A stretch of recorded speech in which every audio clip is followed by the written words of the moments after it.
All residents of Kramatorsk qualify for humanitarian aid, which they register for at offices like this one. On the counter, a copy of the governmental order for people to evacuate, and information about free transport, and an opt-out form for those determined to stay.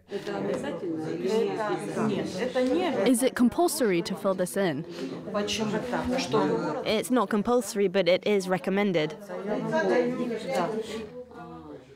Elena is leaving, but cannot persuade her mother to come with her. Anyway, tell her she can always call those numbers for transport if she changes her mind. But where do they evacuate people to? Kirovograd region or Lviv. She'll never want to go there, but thanks. Goodbye. I feel terrible, but there's nothing I can do. I don't want to stay here. It's dangerous. I've got grandchildren, and I want to live to see more of them.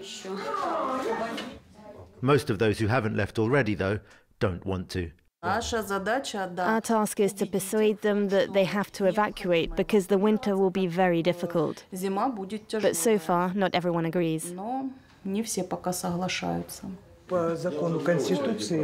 According to the Constitution, no one has the right to force us to evacuate. It's up to us. We have the Ukrainian army in this city. I think they will protect us. Around a quarter of the pre-war population remains in Kramatorsk. Municipal services maintain bomb shelters, where some residents now live on a permanent basis. Our guys said they fixed up everything, but on my way out now, I'll check whether they really cleared the emergency exit, so that if, heaven forbid, something happens, you've got an emergency route to get out by. Kids do their online lessons down here, including sport. How does online education compare? Of course it's worse. My son doesn't stay at his desk. He goes and lies down and uses his tablet. Still, Tanya would rather stay here than be evacuated. Where would they take us? To sleep on mattresses on the floor in some sports hall or something? I don't want that. Oleksiy Samisko has two somewhat contradictory roles: reassuring people that the shelters are in good condition and suggesting they leave. How about we evacuate you to Kropivnitsky or to Dnipro? I don't want to leave. Home is still home. And anyway, there is shelling everywhere. What might be the last straw that makes you say, that's it? We'll leave the city, and you let us, just temporarily, take you away somewhere. No dice.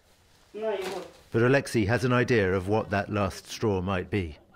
When the temperature falls below freezing, then I think they'll quietly pack up and accept evacuation, because they won't be able to heat their places. Utilities companies here are draining pipes before they freeze. Russia has occupied or damaged key parts of the gas system in Donetsk region, and there may be no heating at all this winter. That is the main reason for the new push to evacuate, whose hub is this railway station, from where free trains take people west. Passengers on this one still feel it's the fighting rather than the cold that they're fleeing. We're afraid for our children. Maybe where we're going, it will be better than it is now. There's no point sitting and waiting until your own house gets hit. Yet that's exactly what happened to Andrei. I left Slovyansk because my house got smashed. It was the day before yesterday, in the night. I was asleep. A rocket landed nearby and blew off the windows, doors and roof. Before that, I didn't evacuate because... Thanks. Because I thought the war would end soon. Andrei has made friends with a family from Bakhmut, one of the hardest hit cities in Donbas. It's nearly 4 a.m. when the train arrives in Kropivnitsky, central Ukraine. From here, the evacuees travel by bus to a village 30 kilometers away, where they're welcomed by municipal workers.